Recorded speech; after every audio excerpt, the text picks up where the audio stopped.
Hey guys, welcome back. This is an enoughness tree. This tree shows you how enough you feel inside.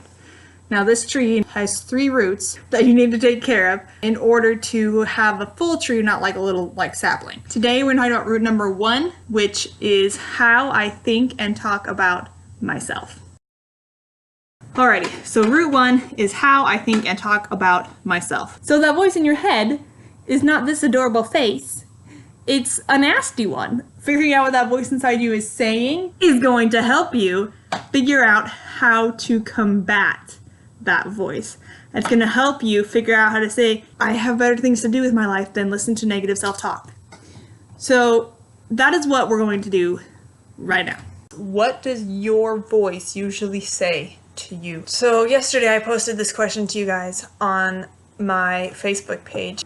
And I was shocked by some of the responses and how quickly so many women were able to immediately share with me what it was that negative voice was saying to them. So I'm going to read a few of the responses anonymously. See if you can identify yourself in one or more of these negative thoughts that other women around you have. Okay, disclaimer. Remember, none of the things you're about to hear are true. They are just the negative thoughts that so many of us experience. So as you listen, don't think these things about yourself. Just see if you can recognize what you have thought about yourself before. My voice says, I'm not cut out to be a mom. If I need help, I must be incompetent. There's no point in trying. You're just gonna fail. You're just gonna embarrass yourself. You can't. You're not smart enough. You can't write. You're not a good teacher. Your music skills are unsatisfactory. You literally can't do anything right. I will never be good enough to be a successful professional, no matter what the profession is. Nobody wants you around. People are better off without you. You are a monster. Being yourself hurts everyone else. You should go back to not talking. You are a selfish person and will never truly be loved. No one would ever be interested in you. People are only tolerating you because it's polite. They really would rather spend time with someone else. You haven't accomplished any of the goals you wanted to by now. You're so dumb for making that mistake. Look how old you are and you still haven't finished school. You have done nothing in your life worth noting. You can't follow your dreams. It's too late. You're not cut out for anything bigger or better. I'll never be as cool as the cool moms, and that means I'll never make any real friends. Mine always has to do with my looks.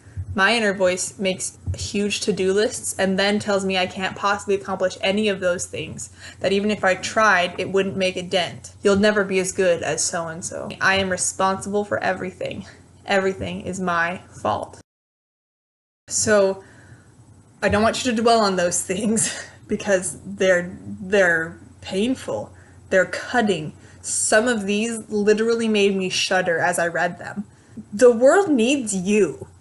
Exactly as you are and who you are, which is why it's so important that we identify this voice in our minds and identify what it's saying to us so that we can focus on that same target. So when it comes to negative voice, step 1 is identify what that negative voice is telling you, and step 2 is talk back. If you listen to those comments again, rewind a little bit, look at those again, every single comment says, I am not enough, and here's why. Dearest mothers and friends, you are enough. And that is why it's so important that once you identify the target, once you identify whatever it is that voice is targeting, it's so essential that you talk back. So I have a trick or a way, I have a word that I use every time that negative voice is like pecking at me, eating at me. So my personal voice usually tells me that I am not doing enough, specifically in motherhood. For me personally, it very much targets my motherhood. When my negative voice comes in my mind and it says, you're not doing this and this and this and this, I have a word that I say back to it. I say, you know what, little voice in my head? I am a creator, okay? I am a creator and I create this world that my child lives in. And I create it beautifully. Creator is a great word for me because it helps me remember that what I'm doing is awesome. Instead of listing, oh, this is all the things I'm not doing, I focus on what I am doing, what I am creating. And that's what helps me talk back to my voice in my head. But creator doesn't have to be your word. The idea behind power words came from a man named Kirk Duncan. He's a seminar guru. His word that he uses is gladiator. And he like, whoa! And he like, that's what he does. So like that voice comes and he's like, and he's like, gladiator! And he like demolishes that voice. If you need gladiator, use gladiator. If you need fighter, use fighter. I'm a fighter.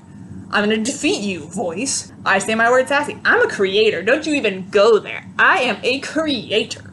You can do that. There was one young lady that I did this with, and her word was love. And I stepped back a moment when she said that. And I said, why is your word love? Like, that's an awesome word, but why is your word love?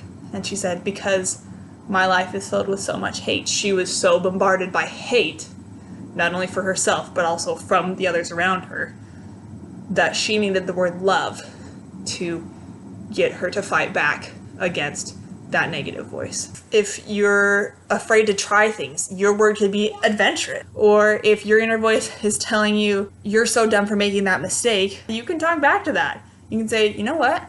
I grew. If you have dreams and goals that you have not accomplished yet, and that voice says you're never gonna make it, you're never gonna accomplish it, find a word that will combat that voice. Achiever, overcome, pioneer, my way. I'm taking my way, and I will still reach that goal. If your voice tells you you can't write, you can't be a photographer, you can't start a YouTube channel, your phrase can be, watch me. If your voice is telling you that no one wants to be around you, I would recommend finding a word or a phrase that helps you remember your individual worth and contribution to society. If that's the type of word you need, use it and say it firm. No, voice, you're wrong.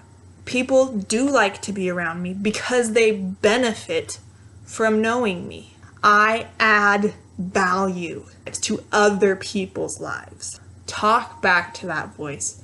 Talk back and focus on your power word. If all you're doing is listening to this voice and trying to push it away, it's not going anywhere. It's pretty relentless. It's always going to be eating at you and eating at you and eating at you and eating at you and eating at you and eating at you. And you will crumble. But if you can talk back, if you can fight back, then you begin to eat at it, and that voice will begin to crumble. And it will make a difference inside you. Hey guys, thank you so much for watching. If any of this information was remotely helpful to you, I'm asking you, please share it. Please share this video with your friends, with your family, with the people that you know are in need, because if you benefited from this, they will too. So remember, when dealing with how we think and talk about ourselves, that negative voice comes in. Step 1, identify what it's saying. Step 2, talk back. No matter what that voice says, you are enough. Thanks, guys.